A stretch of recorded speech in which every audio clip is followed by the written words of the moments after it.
standing by. Brianna, what are you picking up?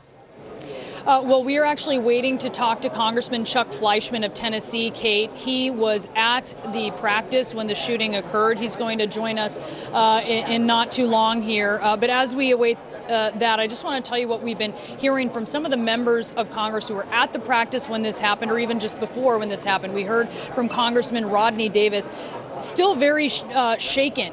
He came here to the Capitol, and this, mind you, it's not that far from Alexandria where this happened. So really several minute drive, maybe depending on traffic at the time, could have been a 20-minute drive here to the Capitol, came still dressed in his baseball uniform. And we're hearing from him as well as other members of Congress, even as we wait to see what the details are of the shooting and what the motive might have been of this shooter has been identified, James Hodgkinson. They're talking about political rhetoric and wanting to reduce some. I want to bring in the congressman here. We're actually live right now, so thank you so much for joining us, Congressman Fleischman from Tennessee. Tell me about where you were when this happened. Just describe how this unfolded. Well, this was a routine day of practice for our Republican baseball team. And it was at the conclusion of practice, so I was doing my stretching like I always do after practice. I'm 54 now, so I stretch after practice. And I was walking in Where were you? Third base side. I was in left field, okay. And I was walking in on the third base side, saw my dear friend Trent Kelly from Mississippi, and we were bantering back and forth about how well we had done today. And I didn't realize it, but at that point in time, the shooter had to be to my back because I walked forward, and then we heard a single gunshot. I heard a pop. I did not recognize that as a gunshot at that time, so I didn't do anything. I stood there, and I was with my friend Larry Hardy, who's one of our coaches. He comes up and he coaches us. But within a few seconds, all of a sudden, there were multiple gunshots being fired. And Larry and I both went down. The shots were obviously coming from the third base side. By this time, I was behind home plate, laying on the ground with Larry by the fence. It was obvious that there was an active shooter, and after about a minute, I got up and I ran and I dove into the dugout on the first base side where there were several people in there. There was a pile of you, basically, right? Absolutely. We were all trying to get to cover. I lay upon the inside wall of the dugout because I figured that was the best way to cut down an angle because shots were being fired. And at this point, how many at this point do you think? Could you even count? Oh, several. It were multiple gunshots, and it continued for a long period of time. And finally, there was some return fire, thank God, from the Capitol Police who were there guarding our majority whip. He has security with him. Two of our great Capitol Police folks were injured, saving our lives because we were sitting ducks in that dugout. When I got in the dugout, I realized there was blood all over the place. It was not a good place to be. There was a child in the dugout. Congressman Barton's son, children come out to the practices because this is supposed to be a very safe, wonderful place. It always has been over the past 7 years. Just a terrible day. And so you got out of the first base dugout, and then where did you go? After we were told that it was all clear, and it seemed like it took forever to subdue the shooter, and they did. Then they came and they took us and they put us in a crime scene. Who's they? The police? The police, law enforcement did. How much time do you think passed? 5 minutes. We were told to go to a basketball court that is adjacent to the baseball field, and they put up yellow tape around there, and they said, you all stay in here until we interview you. And then they interviewed every witness and asked for our account. Congressman, how are you feeling right now? I mean, we've been talking to members of Congress. They seem still very shaken. This didn't happen very long ago. How are you feeling about what just happened and also about what this means for the future?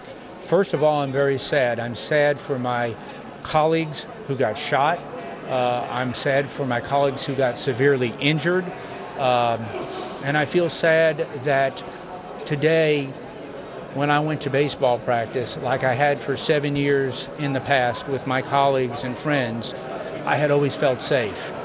Now, after today, I wonder whether or not I will ever feel safe going to a baseball field with practice like that, because literally, if that horrific shooter had chosen I was in his line of sight. He could have shot me as easily as anybody else. I was just fortunate not to be shot. Or, and from my experience participating in the women's softball game, the Congressional women's softball game, people don't make every practice. So I'm assuming Steve Scalise, I'm assuming he makes a lot of practices and has good attendance, but maybe isn't able to make everyone, especially with his leadership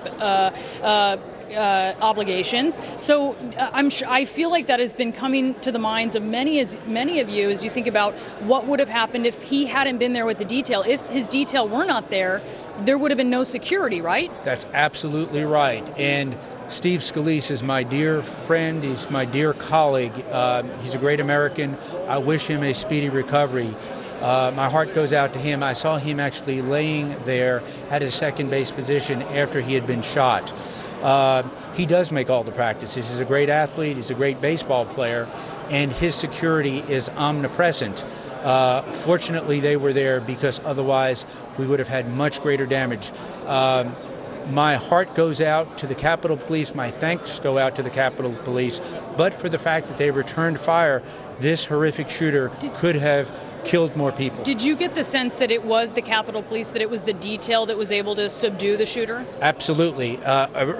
Initially, they were the only presence that was armed there. And the reason I knew that, as we lay in the dugout and were being fired upon, there were bullets being fired all over the place, bouncing all over the place. Finally, we heard return fire, and we knew that was our folks, the Capitol Police, firing back at the shooter.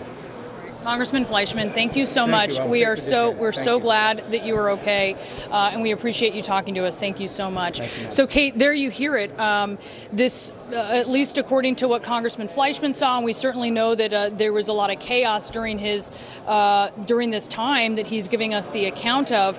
There obviously is this sense that the detail was so instrumental in subduing the shooter here. So just in a way, even as we survey this scene, and it's so horrific, there's also a sense from these members of Congress about also how much more vulnerable they could have been.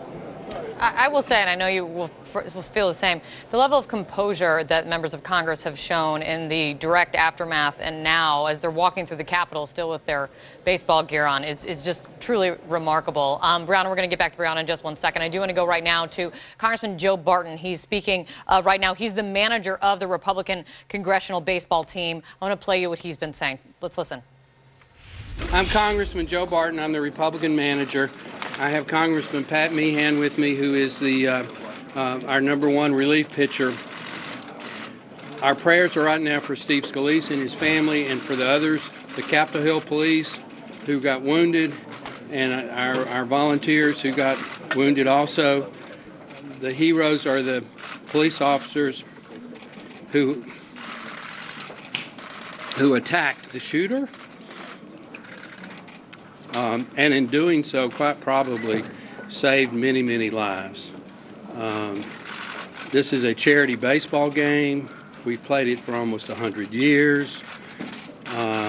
It's for a very good cause. I can only speak for myself, but I hope we continue the game. It's what, in some ways, what democracy is all about. Yeah. My first thoughts go to the heroism of the Capitol Police that were there and responded immediately in a manner that likely saved the lives of a number of people, members of Congress as well as the staffers that are out there each morning helping us. I just left one of our other colleagues who we were talking about where we customarily are on the field. He positioned himself in the visitors' dugout, which is across the field, across the field from where the Capitol Police generally sit. And it's just fortunate because Steve Scalise is a member of leadership.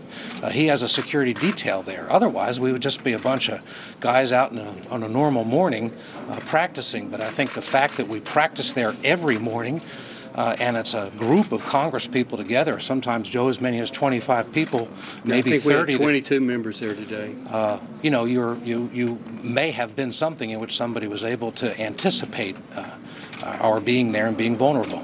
Anyway, our prayers are for the people who were wounded, and our thanks are to the police officers who including the Alexandria police, who arrived very quickly, who attacked. I can't emphasize this enough. They attacked the shooter, and that saved our lives. Thank you. And in doing so, got injured themselves. It's remarkable heroism. And where were the Capitol Police when they first engaged the shooter? They were out behind the first base dugout where, as Congressman Meehan said, they normally position themselves. They were not on the field. The shooter was not on the field and never got on the field. He stayed behind the third base dugout and came around behind home plate, got behind the utility shed, and then darted out in front of the utility shed, and that's when he got shot. Did you see the shooter and the weapon? I did not until after the fact. I was getting down, protecting, making sure my son was down, and I did not see him when it was an active shooting situation. So we just left Jeff Duncan from South Carolina. Jeff generally plays shortstop or third base, Trent Kelly. And Jeff was leaving with another member, Ron DeSantis, who would have all been positioned in the infield. As is customary, we all have responsibilities to get back to. So sometimes people will finish what they're doing and leave a little early. As Jeff was walking out, he actually saw the shooter, who spoke to him and said, who are those guys? He said, that's the Congressional baseball team. He said, what are they, Republicans or Democrats? And he said, they're the Republicans. And that was the conversation he had, and it was only as they were driving back that they heard the news reports. He acted a little weird. Yeah, when he did. We need to go inside. Yeah. Thank you. Thanks. How long did the firefight go on for? Fine. Guys, make it back, please. Thank you. Thank you, sir. Landmass of Michigan. Okay. All right, you've been listening to Joe Barton, the manager of the Republican Congressional baseball field, and just to put a fine point on it, he's understandably emotional after everything that they went through this morning, but also he had two of his sons with him on the field, and you actually saw in some of the video earlier today them walking through the Capitol with him. You can imagine the emotion going through him for his entire family right now. I do want to read this really quickly. A note coming from CNN's Deirdre Walsh, coming from the Majority Leader's office, that all members are now being encouraged to be on the House floor at noon today, and following a prayer and a pledge, we're going to hear brief remarks from the Speaker and the Democratic leader, and after that the House is going to adjourn for the day. So we will be keeping our eye on the House floor to hear remarks from House Speaker Paul Ryan and Democratic leader Nancy Pelosi. But let's go back to the Capitol. That's where Breonna Keeler is. She's a member of Congress with her right now. Breonna. Hi there, Kate. I'm here with Congressman Jack Bergman. He represents the Upper Peninsula and other parts of Michigan, and he is here with us now. He's also your shortstop and second base. You have actually changed after practice, but you were there when this happened. Tell us what happened. Well, towards the end of practice, I was next to go into the batting cage to hit, so I was standing around home plate, and we heard a noise, and a couple seconds later, the second noise made it pretty obvious that it was a shooter. Little Marine Corps background in my history, didn't take too long. Not just a little, Lieutenant General in the Marine Corps, but yes. Fair enough. But the point is, at that point, everybody started scrambling. I made a quick assessment that the shots came from behind the third base dugout, and my best strategy would be to get low and go behind the first base dugout. Everybody was scrambling at that point. So the good news is that the shooter could not get onto the field because the gates were locked behind the chain link fence.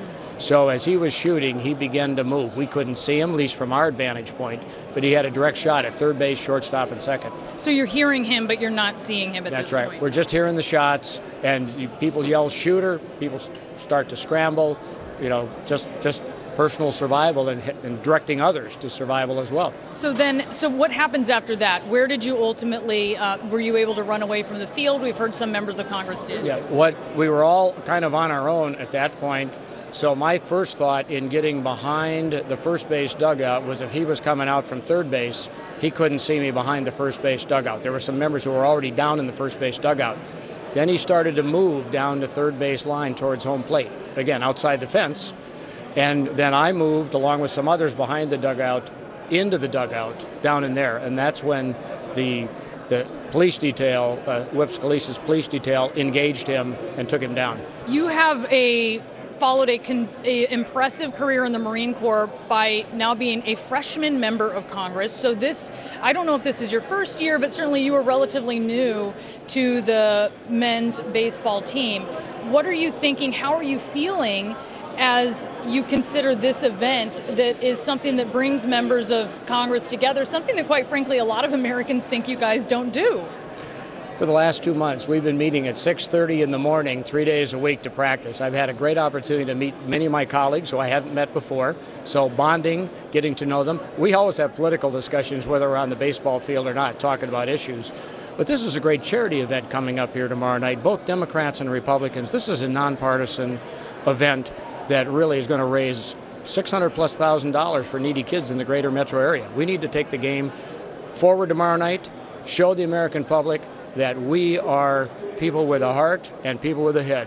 And we have heard other members, Congressman Rodney Davis said the game needs to go on tomorrow. We'll see if it does. Stay with me for just a moment. I do want to tell our viewers that we've just gotten a warning that President Trump is going to be speaking. It's called the 2-minute warning. I don't mean a warning in the real sense of it. He's going to be speaking here shortly. We're going to continue talking to Congressman Bergman until we hear from the president. What do you want to hear from the president? We know that he's spoken to the House Speaker. We know that they've put out a statement. What are you hoping to hear? Well, I'm hoping to hear, and I believe we will hear, expressions of sympathy and hope and prayers for those who've been wounded. As you all know, shortly after 7 a.m. this morning, a gunman opened fire